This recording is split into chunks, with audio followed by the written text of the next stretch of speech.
नमस्कार, स्वागत है आपका गेम्स ऑफ गद्दी में। मैं हूं आपके साथ मेनका चौधरी और आज हम गेम्स ऑफ गद्दी में दिखाएंगे उन चेहरों को जो अखिलेश की मुश्किलें बढ़ा रहे हैं।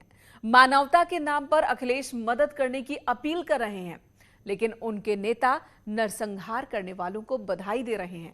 हमारी दूसरी खबर होगी पश्चिमी यूपी में खाप वर्सेस खाप क्यों हो रहा है। पूरी इनसाइड स्टोरी हम आपको दिखाएंगे और तीसरी खबर में समझेंगे कि सियासत में राम रावण की लड़ाई वाली राजनीति क्यों शुरू हो गई है। तो सबसे पहले देखते हैं तालिबान पर मेहरबान मौलाना कौन और अखिलेश यादव का रथ रोकने के लिए कौन दे रहा है, कैसे बयान दे रहे हैं। अखिलेश के मानवता वाले अपील पर उन्हीं के पार्टी के नेता पलीता लगा रहे हैं।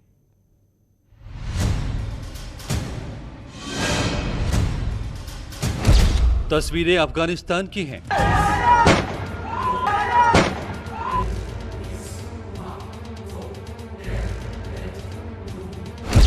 दहशत और डर में जिंदगी।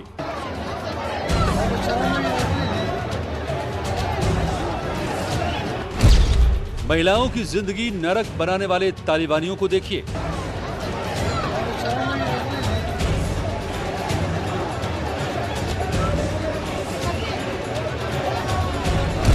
क्या आपको किसी एंगल से ये फ्रीडम फाइटर लग रहे हैं? क्या आपको लगता है कि हाथों में आधुनिक हथियार से आम लोगों की हत्या करने वाले ये अफगानिस्तान की भलाई के लिए लड़ रहे थे?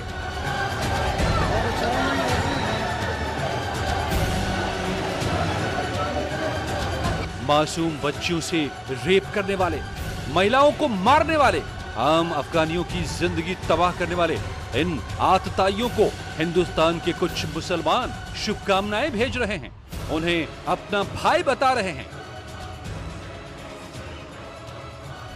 एक निहत्ती गरीब तरीन कौम ने पूरी दुनिया की सबसे ज़्यादा मजबूत फौजों को शिकस्त दी और उनके दाखिले का जो अंदाज सारी दुनिया ने देखा, उसमें कहीं भी कोई गुरूर, कोई तकब्बुर, कोई घमंड, कोई बड़े बोल नहीं नज़र आए। मुबारक हो इमारत इस्लामी अफ़गानिस्तान के कायदीन को।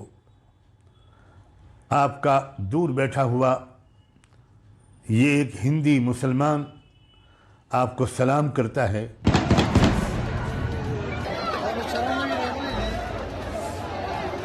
ये all India Muslim personal law board के प्रवक्ता मौलाना सज्जाद नोमानी हैं, जिन्हें ये निहत्थी कौम कह रहे हैं। उनकी तस्वीर देख लीजिए।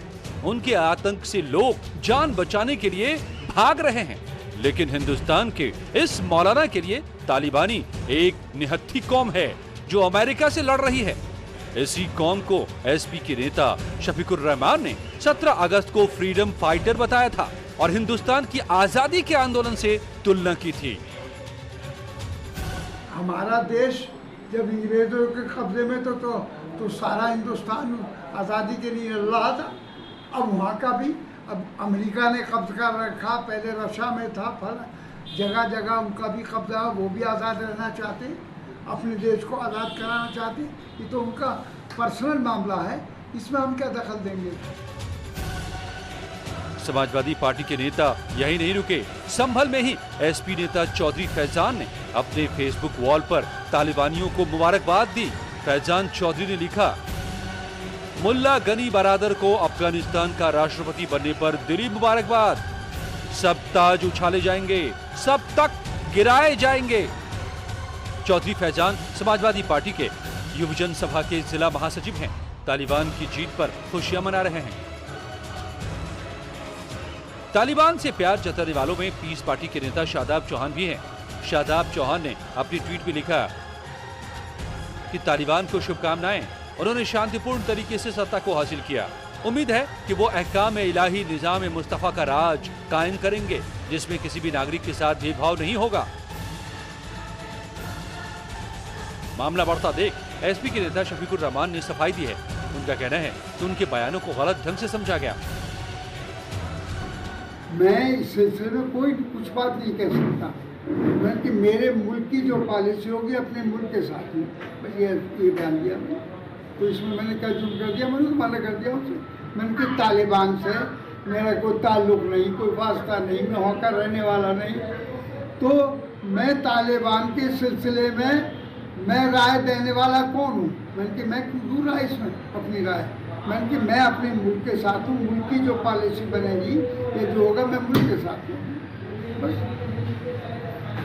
ये तोड़ मोड़ का मेरा बयान गलत बयान किया गया। एसपी नेताओं के बयान पर लोगों ने नाराजगी जाहिर की। दोनों को गिरफ्तार करने की मांग उठी है। इसी बीच शिकायत पर संभल में समाजवादी पार्टी के दोनों नेताओं के खिलाफ एफआईआर दर्ज हो गई। संभल सांसद डॉक्टर शफीकुर रहमान बर्क व 2 अन्य व्यक्ति फैजान चौधरी व मोहम्मद मुकीम के विरुद्ध अभियोग पंजीकृत किया गया है। इनके द्वारा तालिबान के संबंध में भड़काऊ बयान दिए गए। एक प्राइवेट व्यक्ति श्री राजेश सिंघल द्वारा लिखित तहरीर देकर यह बताया गया कि डॉक्टर बर्क द्वारा एक मीडिया ब्रीफिंग में तालिबान की तुलना भारत के स्वाधीनता सेनानियों के साथ की गई तथा उसकी जीत पर खुशी मनाई गई। अतः उपरोक्त लिखित तहरीर के आधार पर उपरोक्त तीनों व्यक्तियों के विरुद्ध धारा 124A, 153A व 295A आईपीसी के अंतर्गत अभियोग पंजीकृत किया जा रहा है। समाजवादी पार्टी के नेता तालिबान की जीत पर खुशियां मना रहे हैं, लेकिन उनकी पार्टी के अध्यक्ष अखिलेश यादव कह रहे हैं कि अफगानिस्तान में मानवता की रक्षा होनी चाहिए। उन्होंने ट्वीट किया है कि काबुल में मानवता की रक्षा के लिए अंतर्राष्ट्रीय संगठनों को मध्यस्थता और शांति समझौते के लिए तत्काल सक्रिय होना चाहिए। भारत सरकार को वहां फंसे भारतीयों की सुरक्षा के लिए तुरंत इंतजाम करने चाहिए। हर भारतीय का जीवन बचाना सरकार का कर्तव्य है। लेकिन सवाल ये है कि दुनिया से मानवता की रक्षा करने की गुहार लगाने वाले अखिलेश यादव अपनी पार्टी के नेताओं को क्यों नहीं समझा पा रहे हैं कि तालिबानी आतंकी हैं। उनकी जीत पर खुशियां मनाना आतंकियों को सपोर्ट करना है। ये बयानबाजी कहीं जनता को नाराज न कर दे। Bureau report, news 18। तो बर्क ने जिस बयानबाजी की शुरुआत की है उसका असर आने वाले दिनों में भी देखने को मिल सकता है। इधर बीजेपी ने एसपी पर सवाल उठाते हुए कहा कि अब यह साफ हो गया है कि किसकी विचारधारा क्या है। खंड और आतंक की विचारधारा समाजवादी पार्टी की है, जनता हिसाब जरूर लेगी, ये कहना है बीजेपी का। तो ये विचारधारा साफ हो गई है देश और प्रदेश के सामने। अभी 22 में जनता बताएगी इनको, और हम तो साधुवाद और धन्यवाद करेंगे प्रदेश और देश की जनता का कि कम से कम सुरक्षित हाथों में आज देश को और उत्तर प्रदेश को दे रखा है कि आदरणीय योगी जी के नेतृत्व में आज एटीएस काम कर रही है। चलिए, एक और लड़ाई ठनी है यूपी की राजनीति में। बालियान गठवाला में टकराव से नई राजनीति शुरू हो गई है। बीकेयू की किसान पंचायत से पहले जाटों की 2 खाप आमने सामने है। बीजेपी विधायक उमेश मलिक पर हुए हमले को लेकर जाट समुदाय 2 हिस्सों में बंट गया है। जाटों की बालियान और गठवाला खाप आमने सामने उतर आई है। चौधरी नरेश टिकैत के धमकी देते हुए उन्होंने कहा कि मंत्री संजीव बालियान मामले को जल्द से जल्द सुलझा ले, वरना शहर में पैर रखने नहीं देंगे।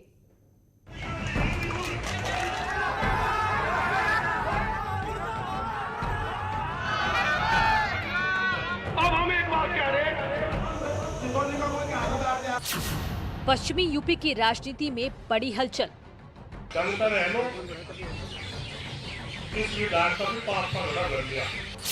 एकजुट जाटों में टकराव क्यों? बालियान और गठवाला खाप में टकराव से पश्चिमी यूपी में राजनीति नई करवट लेने लगी है। इससे किसे फायदा होगा और किसको नुकसान, इसका आकलन वक्त करेगा। लेकिन फिलहाल बीकेयू के किसान पंचायत से पहले धमकी की राजनीति से राजनीतिक समीकरण बदलने लगे हैं। जिस परिवार में जो रेड इन्होंने रिपोर्ट करी, इसे इज्जत से दिखा लो, नहीं तो ये गिरफ्तार हो नहीं सकते। कितने अंक लगा दियो, इसी मार की लड़ाई हो जाएगी। 17 अगस्त को नरेश टिकैत ने किसानों के बीच साफ साफ कहा कि जो मुकदमा दर्ज हुआ है उसे वापस कर लो, वरना आर पार की लड़ाई होगी। नरेश टिकैत ने कहा कि ये संजीव बालियान को आदेश है।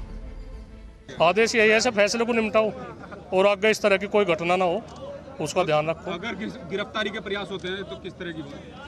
अभी देख लें कहाँ लग रही गिरफ्तारी, होना था क्या, यहाँ कुछ हुआ है। इस विवाद की शुरुआत तब हुई थी जब बीजेपी विधायक उमेश मलिक बीकेयू के गढ़ सिसोली में गए थे। उस दौरान गांव के लोगों ने बीजेपी विधायक पर हमला कर दिया।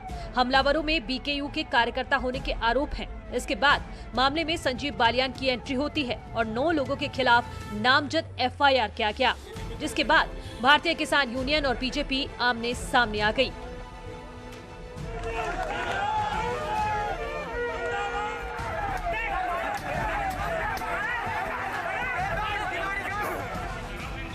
मामला इतना बढ़ गया है कि BKU की मासिक पंचायत में नरेश टिकैत ने धमकी देते हुए केस को वापस लेने के लिए कहा है। यही नहीं, 5 सितंबर को बड़ी पंचायत बुलाने का ऐलान भी किया है। समझौते में अगर कोई ना मानता हो उसे खींच के लाओ। हाँ, उसे खींच के लाओ। अगर इतनी जनता के बीच में भी एक सिसोली पे इतनी बड़ी जिम्मेदारी आ रही और वो इस तरह की फिर भी बात करे, या तो सम्मान तो मानना, नहीं खींच के लाऊंगे। आखिरकार किसकी लापरवाही मानते हैं?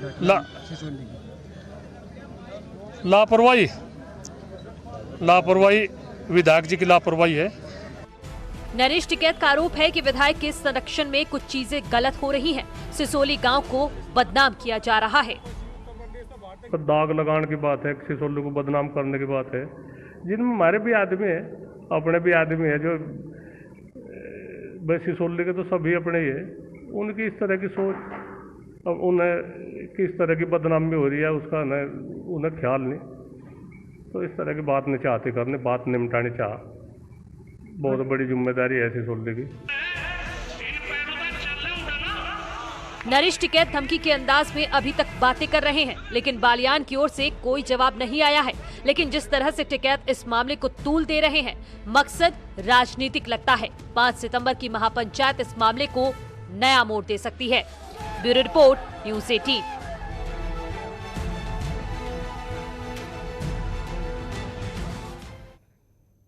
तो आगे आगे देखिए होता है क्या। एक छोटे से ब्रेक के लिए रुकते हैं, तुरंत लौटेंगे।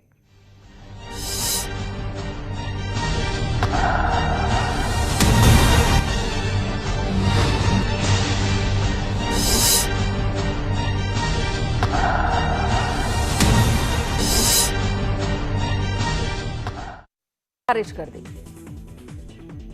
बंगाल चुनाव में प्रचंड